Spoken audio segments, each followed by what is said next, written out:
안녕하세요. 이번 영상은 일본 워킹홀리데이를 생각하고 계시거나 준비 중인 분들에게 도움을 좀 드려볼까 하여 카메라를 켜게 되었어요. 안 그래도 일본어 공부 방법이나 집 구하는 방법 같은 거 좀 궁금해 하시는 분들이 있을 것 같아서 저 같은 경우는 어떻게 진행이 됐는지 말씀을 한번 드려보려고요. 전체적인 카테고리는 집 구했던 방법, 그리고 JLPT 2급 공부 방법, 그리고 회화 공부 방법, 일본 워킹홀리데이 비자 신청 방법, 이렇게 네 가지로 구분해서 말씀을 드려볼 생각이고, 중간에 더 생각나는 거 있으면 말씀을 드릴게요.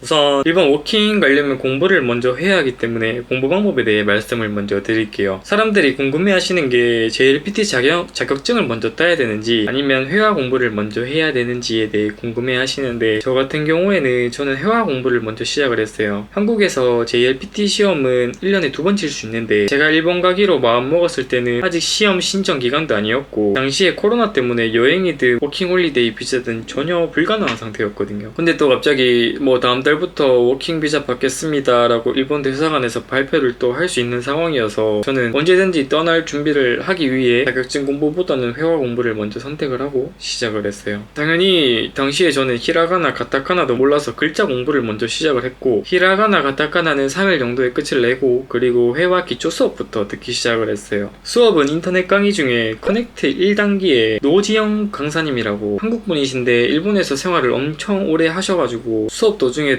일본 문화 같은 걸 많이 말씀을 해주시고, 저는 그런 부분에 대해서 강사님이 되게 마음에 들어서 회화 수업 중급까지 수업을 들었었거든요. 사실 일본어를 접하는 거는 J-팝이든 일본 영화든 접할 수 있는 기회는 많은데 이게 또 공부로 접하게 되면은 완전히 다르다 생각을 하거든요. 그래서 좀 더 쉽게 접근을 하고자 싶어서 저는 회화로 접근을 했던 것 같아요. 수업 방식은 어떻게 되냐면 강사님께서 말씀하시는 걸 제가 말로 그대로 따라하고, 그 다음에 강사님께서 질문하시면 저는 이제 또 대답하고, 그게 처음에는 칠판에 다 적혀 있는데 연습을 계속 하다 보면 칠판에 없애주거든요. 그러면 이제 알아서 제가 생각을 안 해도 바로바로 나올 수 있는 진짜 입버릇처럼 만들어 주시거든요. 그래서 예를 들면 맛있어요, 오이시 데스. 맛없어요, 오이시쿠나이 데스. 맛있었어요, 오이시카타 데스, 오이시 데시다. 이런 게 진짜 생각을 안 해도 바로 오이시 글자에서 형태가 과거형이 되면 어떻게 바뀌고 부정형이 되면 어떻게 바뀌는 것에 대해서 생각을 안 하고 바로 그냥 말로 튀어나올 수 있으니까 이런 수업 방식이 저랑 엄청 잘 맞았다고 생각을 하고, 그렇기 때문에 회화 수업을 먼저 듣는 게 좋다고 생각을 하거든요. 제가 방금 얘기했던 걸 문법적으로 다가가면 이 형용사의 형태 변화는 어떻게 되고 과거형은 어떻게 변하고부터 공부를 시작을 하면은, 이건 진짜 제 개인적인 생각이지만 저희 학교 다닐 때 영어 수업 들었던 거랑 똑같이 되지 않을까라고 생각을 했었어요. 영어 독해 읽고 문법 문제 풀고 문제 풀 줄 알고 주제 파악하고 그런 거는 잘해. 근데 말 한 번 시켜보면 아예 못하잖아요.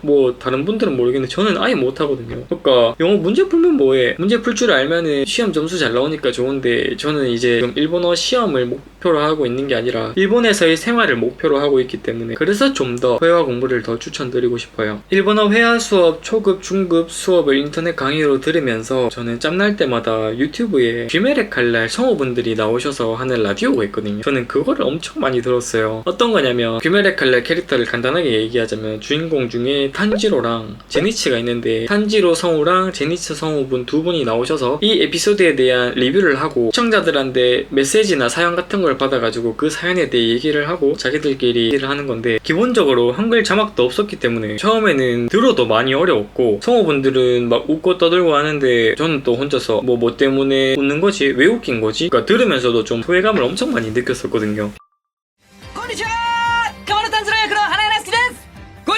吾妻善逸役下野紘です。早くもこ誰かの場に拍手してますね拍手が3つ。ああ、何なんでしょうか。本当にあれ喋っちゃったよ。誰なんだ？もう喋っちゃったよ。どこからか。いや、わかるだろう。喋った瞬間にスタッフがダメ喋らないでって 그래서 나도 공부 더 열심히 해서 같이 웃고 하고 싶다라는 생각에 좀 더 공부를 열심히 했던 것 같아요. 제가 들었던 라디오 주소는 밑에 주소 하나 남겨둘 테니까 그거 참고 한번 해보시고, 귀멸의 칼날 말고도 유명한 애니메이션은 거의 다 성우분들께서 라디오를 진행을 하는 것 같더라고요. 이렇게 초반 2달을 통해 회화 수업을 중급까지 수업을 다 들었고, 이제 복습하면서 워킹 비자 풀리는 거를 진짜 저는 매일매일 기다렸어요. 일본 대사관 들어가서 공지사항 같은 게 있는지 매일매일 들어가서 확인을 했는데, 당시 일본에서는 그런 그런 말이 전혀 없는 상황이었고, 그래서 저는 저 어떡하지 하다가 그때가 2022년 4월이었거든요. 작년 4월. 때마침 그때가 JLPT 신청 기간이었어요. 시험 신청 기간은 4월이었고 7월 초에 시험이라서 공부할 수 있는 기간은 3달 정도 있었어요. 당시에 저는 회화 수업 초급, 중급이랑 이제 규멜 칼날 라디오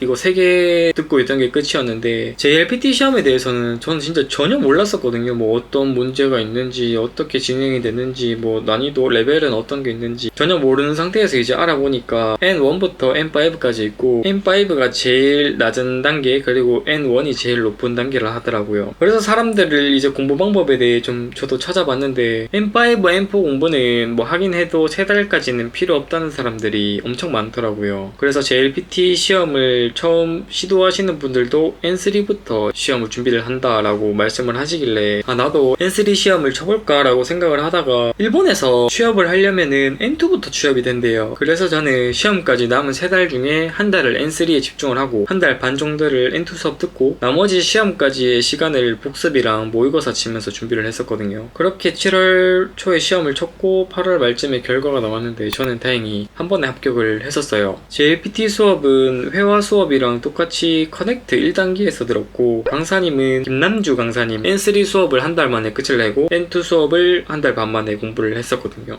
그리고 한자 공부는 제가 어떻게 했었냐면, 저는 진짜 초등학교 때도 한자를 엄청 못했고, 한자 진짜 아시잖아요. 저는 싫어했었거든요. 그래서 공부를 어떻게 했었냐면 저는 그림으로 외웠어요. 그러니까 대충 이런 식으로 생기면 이렇게 생긴 건 무슨 뜻이더라? 그리고 이렇게 생긴 거랑 이렇게 생긴 게 이제 두 글자가 있으면 어떤 뜻이더라? 해서 저는 그렇게 공부를 했었어요. 솔직하게 한자마다 뜻이 있고 뭐 물수변이 있고 뭐 사람 인변이 있고 이제 그런 거를 공부 다 해가면서 하면은 그게 제일 베스트긴 한데, 저는 단기간에 자격증 취득하는 걸 목표로 했었기 때문에 저만의 방법으로 한자를 외웠었던 것 같아요. 그리고 한자들 보면은 좀 비슷하게 생긴 게 엄청 많거든요. 비슷하게 생겨서 오히려 많이 헷갈리기도 한데, 비슷하게 생긴 애들은 좀 비슷하게 읽혀요. 그렇게 저는 아침마다 매일매일 1시간씩은 어제 배웠던 단어, 어제 외웠던 한자 이제 복습하고 했었던 것 같아요. JLPT 2급을 합격을 했는데도 불구하고 뭐 워킹 홀리데이 비자에 대한 공지, 뭐 일본 입국에 대한 공지 같은 게 이제 전혀 없었었기 때문에 더는 못 기다리겠다 싶어서 저는 한국에서 취업을 했었어요. 당시만 해도 이제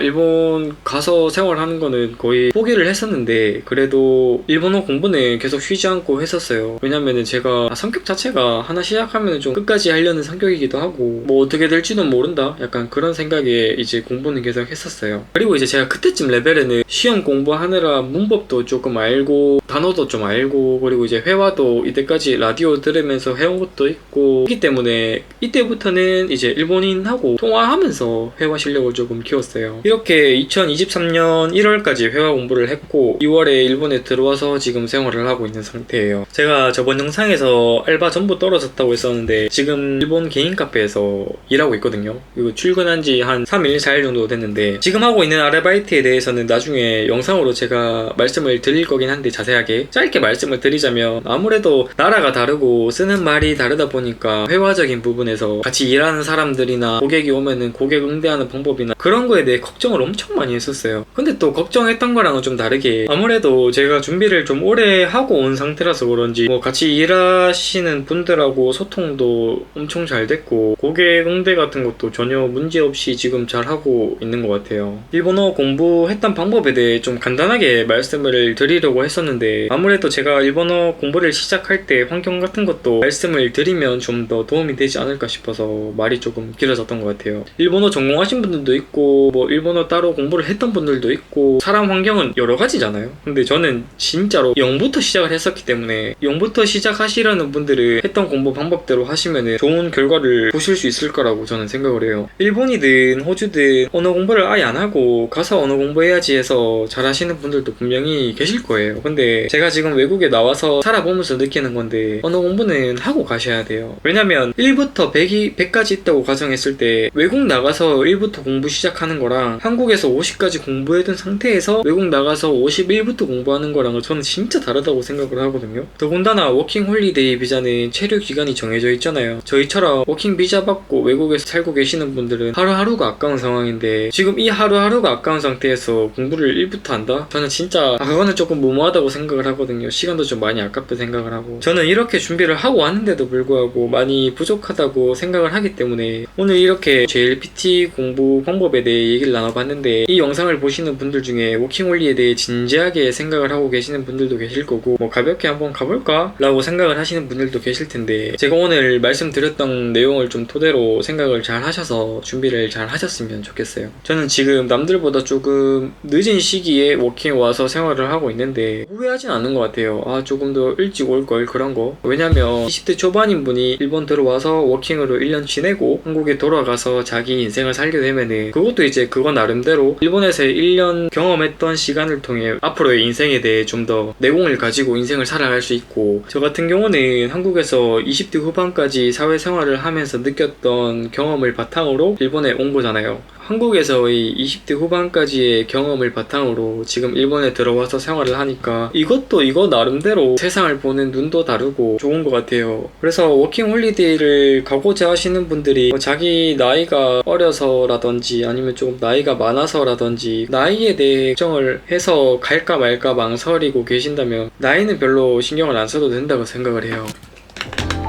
저는 또 내일 출근을 해야 되기 때문에 출근 준비를 좀 해야겠네요. 나중에 좀 제대로 된 썰을 풀거나 아니면 출근 브이로그 같은 거 제가 하나 들고 오겠습니다. 오늘도 영상 봐주셔서 감사하고, 저는 또 다음 주 월요일에 뵙도록 하겠습니다.